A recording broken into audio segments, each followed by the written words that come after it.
থাকবে তবু মেঘ তার নীল। এক মানুষের সাথে আরেক মানুষের থাকবে হাজারো মিল। হিংসা লোভ ঘৃণা এছাড়া দেখি না কারো মনে শুধুই মায়া। জীবন সে তো ধূপ ছায়া, ধূপ ছায়া।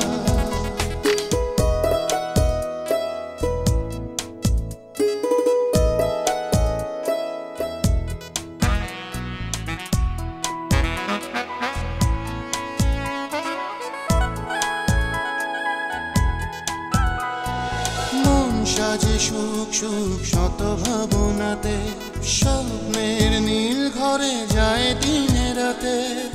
গল্পের বৃত্তে আনা গোনা দুঃখ সুখেই বোনা। এক মানুষের সাথে আরেক মানুষের থাকবে হাজারো মিল। হিংসা লোভ ঘৃণা এছাড়া দেখি না কারো মনে শুধুই মায়া। জীবন সে তো ধূপ ছায়া, ধূপ ছায়া।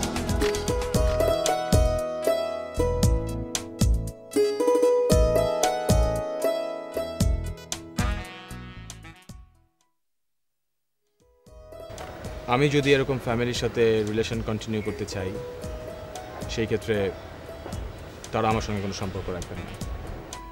ভাইয়া নুসরাত কিন্তু অনেক ভালো একটা মেয়ে। আমি অলওয়েজ ওকে ইনসাল্ট করে এসেছি আর ও আমাকে সাপোর্ট দিয়ে এসেছে। আর ছেলেটা ভালো হতে চায়, ফিরতে চায়, সে আমাদের সবারই হেল্প চাইছে। তা হেল্প করতে গিয়ে যদি আমাদের নিজেদের সংসার ভেঙে যায় তাহলে কি করে হেল্প করবো বলো? আর আমি দিন দিন তোমার প্রতি ডিপেন্ডেন্ট হয়ে পড়ছি, আর এটাই আমি চাই না। আর আজ যদি তুমি বলো জীবনটা তোমার আর আমরা কেন সিদ্ধান্ত নিচ্ছি, তাহলে তুমি ভুল বলবে।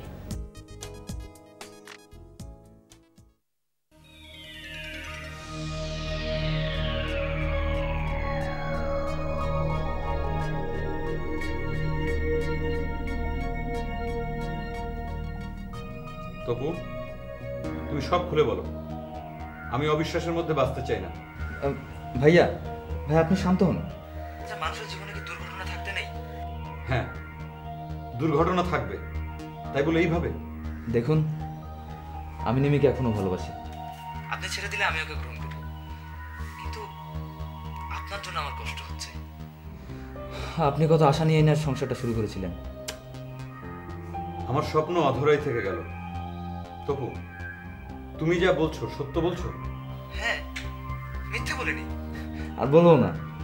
এত কিছু জানার পর নিমির সাথে থাকা আমার পক্ষে সম্ভব নয়। সেটা আপনার ব্যাপার, আমার না। আমি শুধু নিমিকে চাই, আর সেটা যেভাবেই হোক না কেন।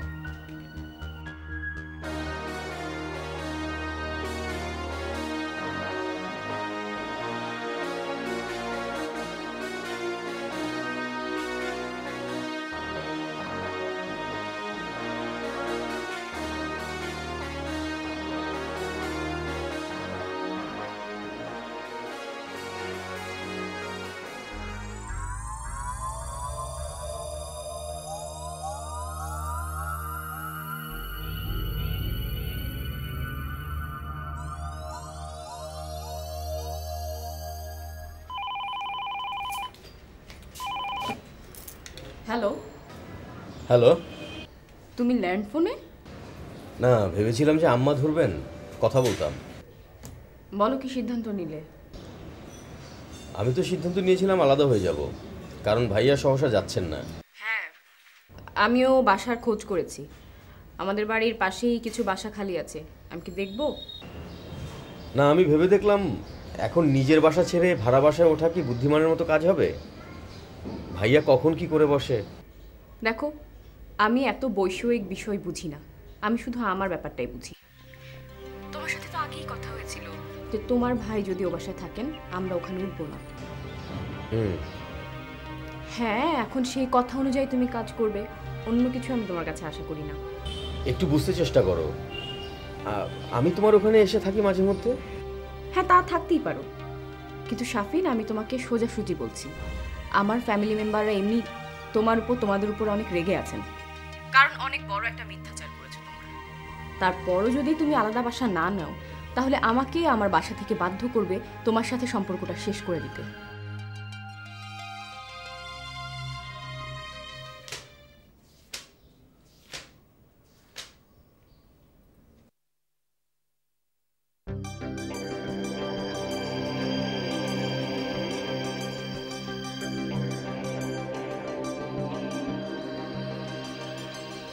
গত রাতে তো তবুর সব কথা শুনেছ, লাউড স্পিকার অন করা ছিল।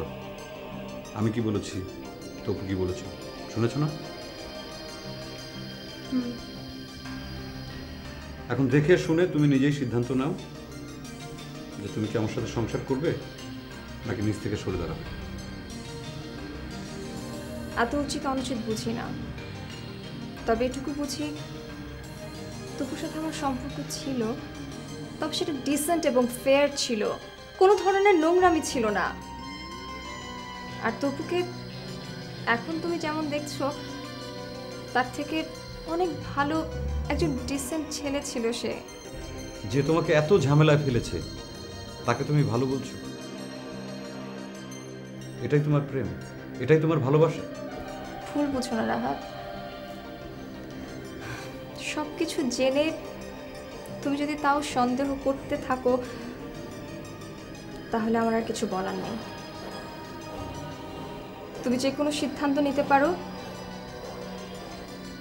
আমি তোমার সব সিদ্ধান্ত মাথা পেতে নেব।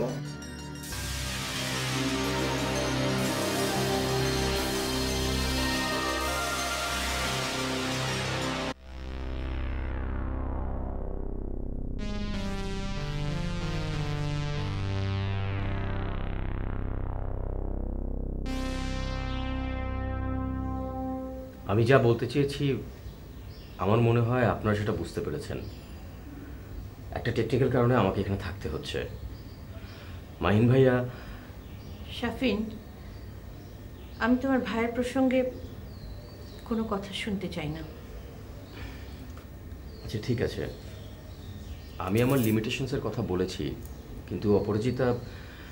আমি আমার সিদ্ধান্ত জানিয়েছি। শাফিন দেখুন, আপনাদের মাঝখানে আমি কোনো কথা বলিনি। এখন যেহেতু মান সম্পন্ন প্রশ্ন জড়িত, তাই আমি বলতে বাধ্য হচ্ছি।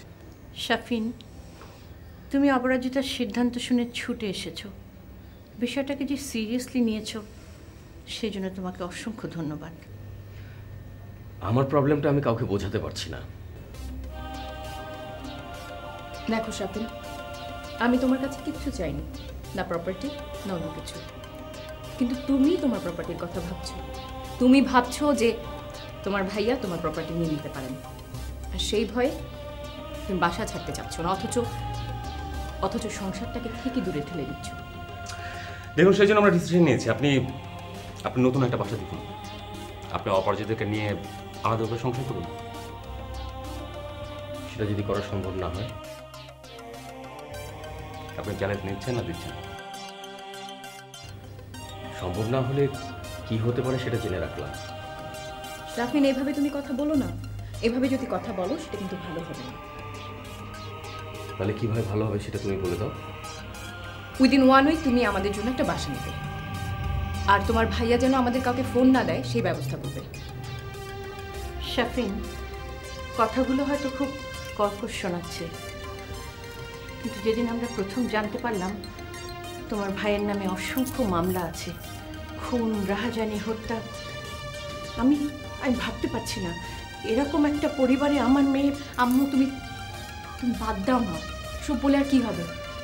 আমাদের যা বলার তো আমরা বলেইছি, এখন বাদ বাকি শাফিনের উপর, সে কি করবে। অপরাজিতা, আমি তোমার সঙ্গে একা একটু কথা বলতে চাই।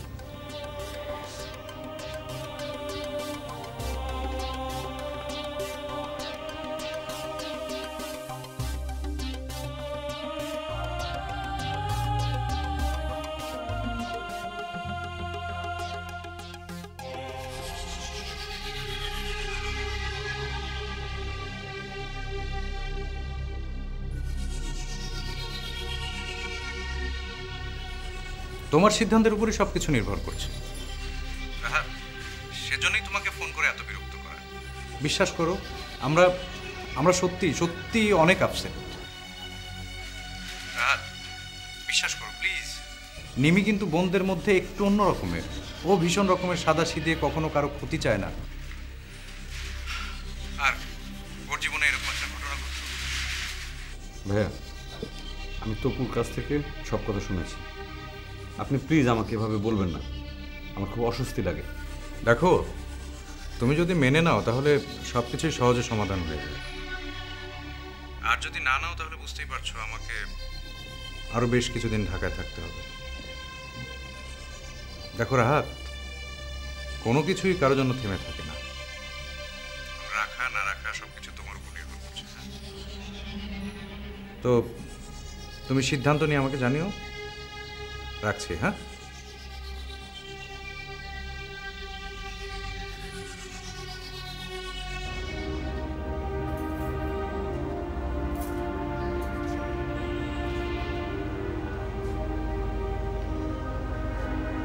অপরাজিতা, বলো। তুমি কি আমাকে ভালোবাসো? মানে ভালোবাসো কিনা? হঠাৎ তোমার এই প্রশ্ন? তুমি আমার সঙ্গে যেরকম বিহেভ করছো, যেরকম প্রেশার ক্রিয়েট করছো, কিছুই মানছো না, তাতে মনে হচ্ছে আমি তোমার প্রতিপক্ষ। তুমি আমাকে ভুল বুঝছো শাফিন। তোমরা অনেক বড় মিথ্যাচার করেছো আমাদের সাথে, আমরা মেনে নিয়েছি। শুধু এতটুকু বলেছি যে তোমার ভাইয়া যতদিন তোমাদের বাসায় আছেন ততদিন আমি এই বাসায় থাকবো, কারণ আমি তার মুখোমুখি হতে চাই না। এর মধ্যে ভালোবাসো কিনা এই ধরনের প্রশ্ন একেবারেই অবান্তর। সব কিছু মেনে নিয়েই তোমাদের সংসারে আছি এখন, কিন্তু একটা বিশেষ কারণে ওখানে থাকা সম্ভব হচ্ছে না। ভাইয়া যেদিন তোমাদের বাসা থেকে চলে যাবেন আমি আবার ওখানে গিয়ে থাকবো, তাতে তো কোনো সমস্যা নেই।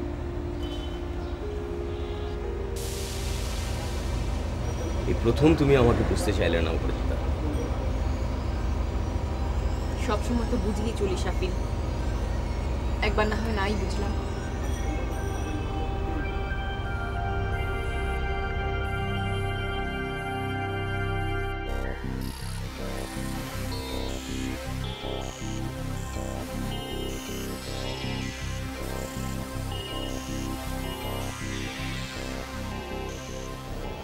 হ্যাঁ হ্যাঁ হ্যাঁ, আমি ভালো আছি।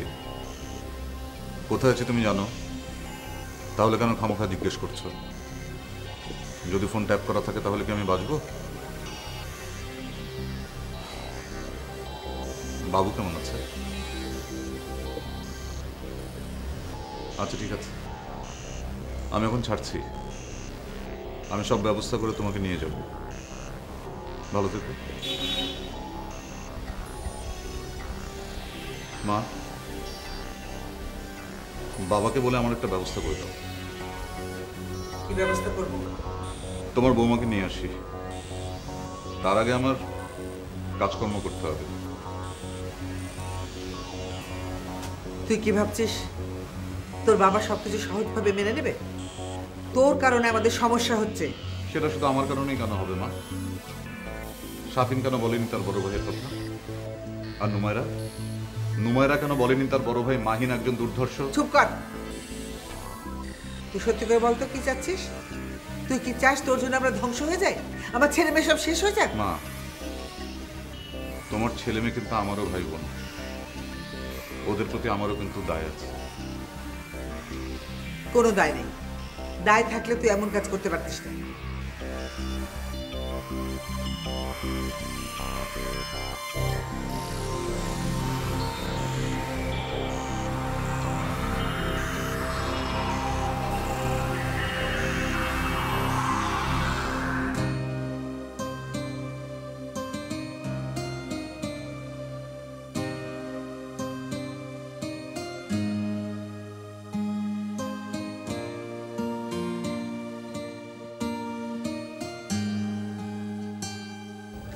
তুই অত ভাবিস না, যা হবার হবে।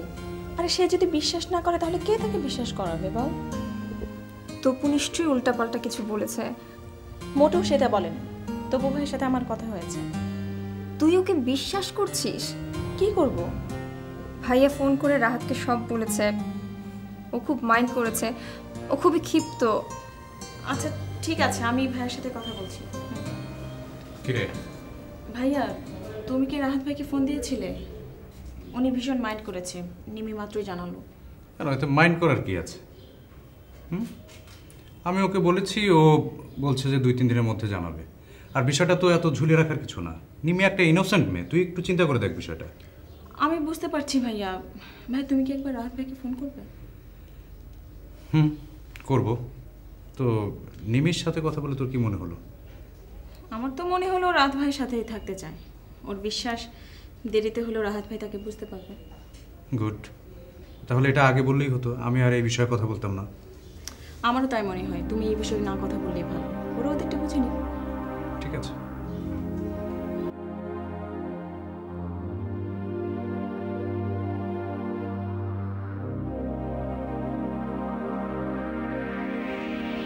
বাবা, ফারজানের বাবা মা তো আগেই বলেছিলেন যে তারা এই বিয়ে মেনে নেবেন না। এখন মাহিন ভাইয়ের কথা শোনার পর থেকে তারা আরো বুঝতে পেরেছি। থাক, আর বলতে হবে না। আমি অবশ্য ফারজানকে বলেছি যে সে কি চায় সেটা জানাতে। দোষ যেহেতু আমাদের, তাই ওরা যা বলবে তাই মেনে নেব। তা কি বলেছে? বাবা, আমার মনে হয় ওর বাসা ছেড়ে আমাকে নিয়ে আলাদা থাকবে না। কারণ বাসা ছেড়ে আসা মানে সব কিছু ছেড়ে আসা, সব কিছু। এত বড় ক্ষতিও করবে না। এই তোদের ভালোবাসা? হ্যাঁ বাবা, আমিও খুব অবাক। আমি জানি না আমার ভাগ্যে কি আছে। এক মাহিনের জন্য এত সমস্যা। ধর, মাহিনকে যদি পুলিশে সোপর্দ করি তাহলে সব সমস্যার সমাধান হবে? হ্যাঁ, এটা যদি করতে হয় তাহলে আমি তাই করব। তুই বিষয়টা কারোর সঙ্গে শেয়ার করিস না।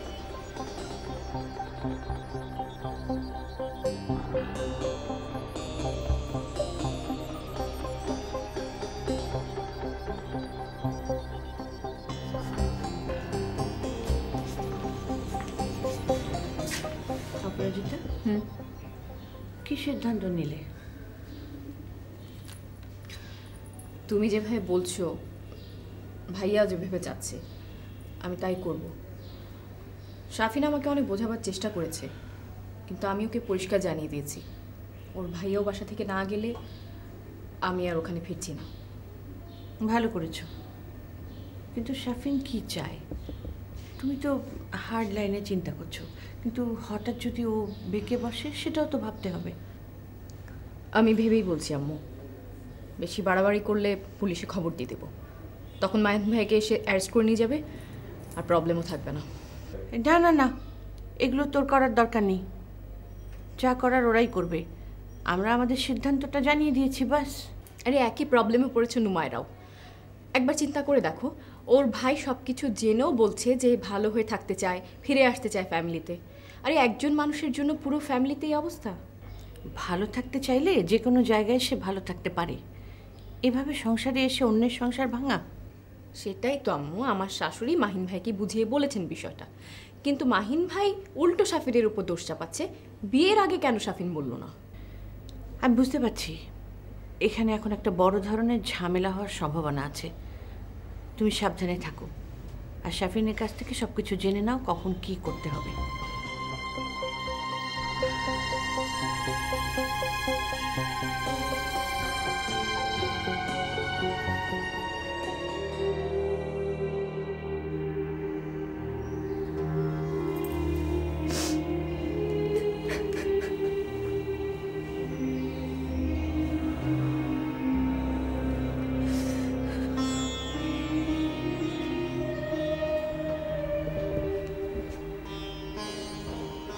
কান্নাকাটি না করে বল, রাহাত ভাই কি বলেছে তোকে?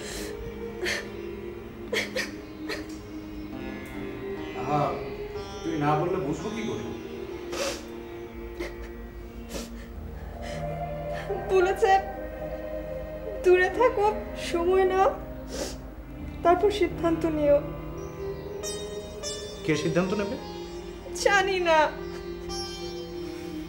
আমার মেজাজটা না প্রচন্ড খারাপ হচ্ছে। ভাবি এই কাজটা কিভাবে করবো? সে রাতকে কিছুই বলেনি? মানে ভাবির একটা ভুলের জন্য নিমির জীবনটা এভাবে নষ্ট হয়ে যাবে না? হ্যাঁ, এত অস্থির হলে চলে? নিমি তুই থাম, কান্নাকাটি করিস না। এমন তো না যে তোর পাশে কেউ নেই, আমরা সবাই তোর পাশে আছি। রাহাত ভাই ঠিকই বুঝতে পারবে, একটু সময় দে। আচ্ছা, আমি কি রাহাতকে একটা ফোন করব? দরকার নেই, কোনো যোগাযোগ করার দরকার নেই। তো শ্বশুর শাশুড়ি কি বলে? ওনার এই ব্যাপারে কিছু জানেন না।